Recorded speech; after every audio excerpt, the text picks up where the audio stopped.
Hey, fantastic fam. Welcome to our community where we combine the woo and the work.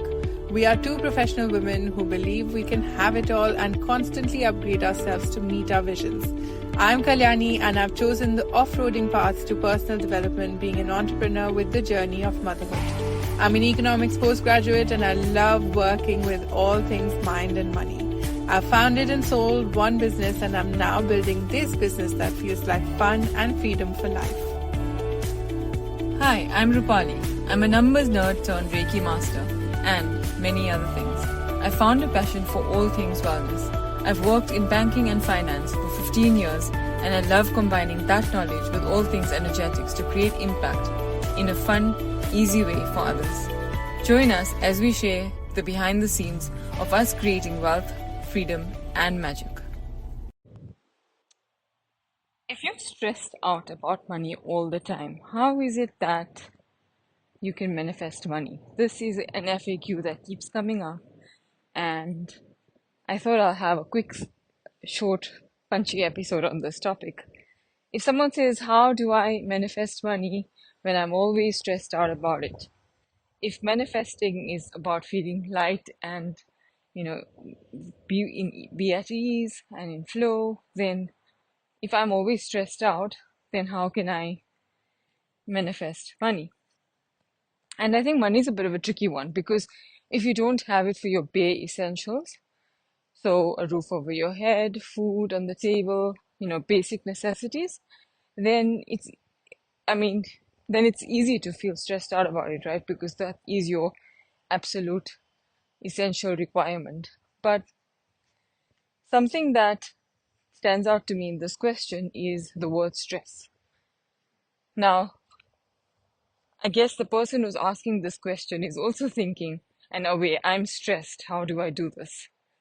So the answer is in the question itself. I think the first thing you tackle is not the money problem directly, but it's more the stress around it. And what really kind of comes to me when I think of the word stress is nervous system regulation. Because when we are stressed, essentially our body thinks we're not surviving, or we may not survive, or there's a threat. So our body goes into this fight or flight mode. Our blood rushes to our limbs because you're either going to fight or you're going to flight, which is run away. And so your general kind of functions of the body get disturbed by it because your body is prioritizing keeping you alive over day-to-day functions. So the first thing that I would do is really regulate my nervous system if I was feeling stressed.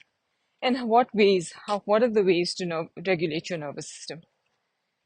The first thing you can do, a simple, easy one that you can do whether you're at work, whether you're at home, whether you're in public, is just take a few mindful breaths.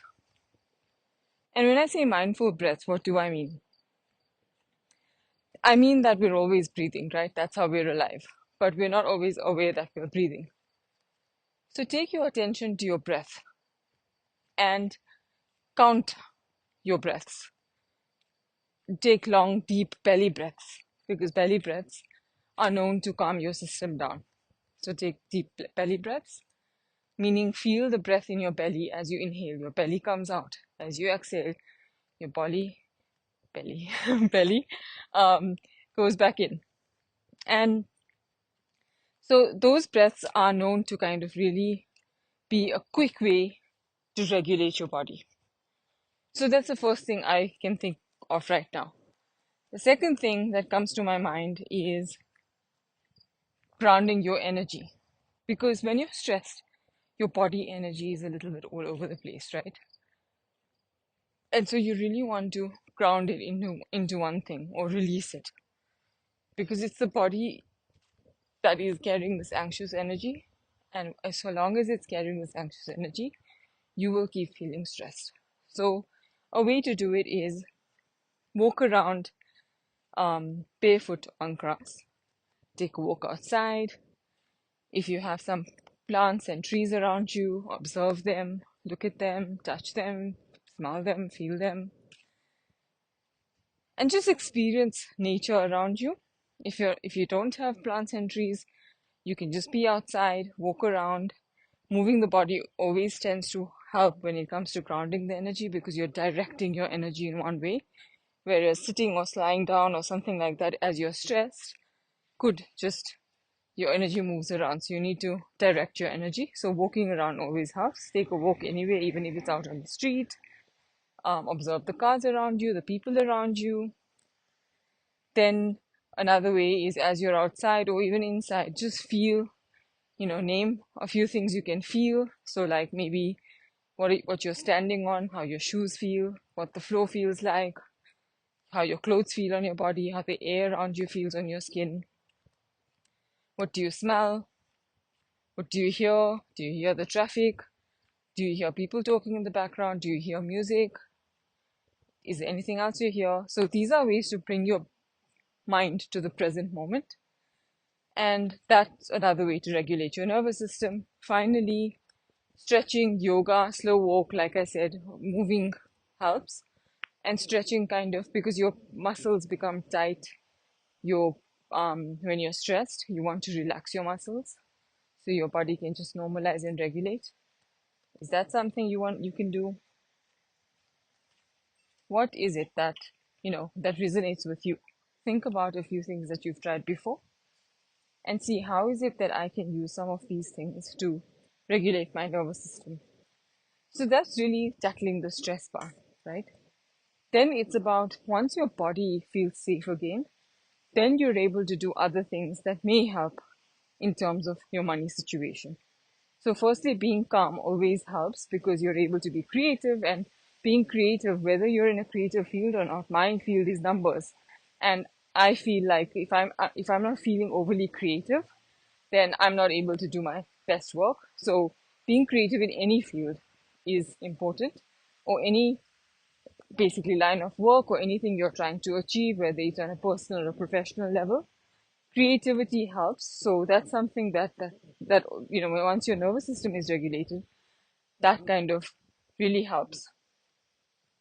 So once you're in that state, sometimes you'll notice answers just come to you. Sometimes you've been sitting on a problem and you've been trying so hard to find the answer. What do I do? What do I do? What do I do? But you make your mind so busy with these thoughts and questions that you don't get the answer because you're not leaving space for it. So it's really about understanding how can you create the space for your mind to think and allow some answers to come instead of being on its case to come produce answers. So that's kind of creating space, and meditation helps with that. Many ways of creating space, but again, it's all coming back to nervous system regulation. This is how it's all connected. Then it's about telling yourself a different story. So if you've been saying things like, I never have any money. I'm always, always stressed out about money. I don't know how to get money. Um, why do other people have it so easy? Why am I always in this situation? So change the words you're using. Change the way you explain your situation. Change the way you talk about your situation and think about it. That's something that can really, it makes a powerful shift. I think I initially never used to believe in this because I was like, no, but it's always action that needs to be taken, right, to change your situation. So how can changing my words, change how I change my situation in reality? But how it works is when you're changing your words, you're not winding yourself up more because sometimes you only focus on the worst case scenario. So it's really about bringing the balanced picture to the front, to your conscious mind and to your subconscious mind, and allowing it to see that actually there are things that I am getting easily, there are things I have, there are things that I value, there are things I'm grateful for. Because only focusing on the negative really sends you into a spiral. So we're all about breaking patterns, we're all about creating new neural pathways. And when you're changing the words you're using, you can say things like money flows to me with ease, I trust the process, I'm always able to, get it right. I always get what I want when the time is right. I'm on my way to making a lot more. I'm I've created so much in the past, I've done so much in the past. And that could be, it doesn't have to mean billions in your account, but it could mean any achievement. It's about reminding yourself what you're able to achieve, whether monetary or otherwise. So change the words you use. Then, like I said, gratitude. So reminding yourself of what you have done, just being grateful for it, and acknowledging it and reminding yourself, because this we get stuck in this hedonic cycle, which means you're always chasing things. Your goalpost keeps changing. You achieve this level that you wanted to, and you want more, and you want more, and you want more. And even though you're at a really comfortable level, you keep convincing yourself that I need more, and your body suddenly thinks that you're fighting for survival, because that's all it knows. It knows how to protect you. So how can you, it's about breaking that cycle also. So the words you use, being grateful, taking action, a big part, many people say, well, I've done my 21 days of visualization. I've done my 21 days of affirmations, and it's not changing anything for me. But what inspired action have you taken with the space you've created? So you've created a higher vibration through your affirmations, your visualizations. You've created positive, you've used positive words. But what inspired actions have you taken? So in those moments of creativity and flow, you get certain ideas that just feel like the most obvious thing to do and natural thing to do to achieve what you want.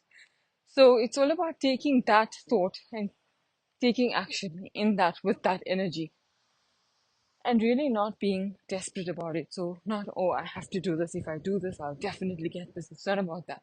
It's about playing with these ideas. It's about taking action, but letting go of the outcome. Now, obviously, I know that when you're taking action, you want a certain outcome. But the mistake many people make is, if you take action and you're desperate about the outcome, then you're converting it into some heavy energy. So then how do you, then what should you do? So it's really about kind of doing in a light, fun way, lightening things up, getting rid of that heavy energy, and moving ahead and taking action in that way. And don't take my word for it. Try it yourself. Play a game with yourself. Do things in a more fun way. Don't take yourself so seriously. Change the energy around the things you do. Change the words you use. Remind yourself of your achievements. And the combination of this will naturally change your money situation and your outcome, because you'll be open to more. You'll allow more. You won't control as much. So I hope this kind of helps you get started if you're feeling stressed about money and you don't know how to manifest money or change your situation. Then these are great places to start at. Beyond that, there's a lot more you can do, like shadow work and overcoming limiting beliefs and things like that we do talk about a lot of on our podcast around scientific methods to overcome limiting beliefs and things like that. So if you want that, listen to some of our other podcasts and you'll see how you can do that. But in the meantime, have fun with the concept, test it out, nothing to lose, only something to gain, and you'll be surprised with the results. All right, that brings us to the end of the episode. Take care. We would really appreciate your feedback as reviews on the podcast app you tune in from. Support us also by sharing this podcast with 3 of your besties who would benefit from being fantastic.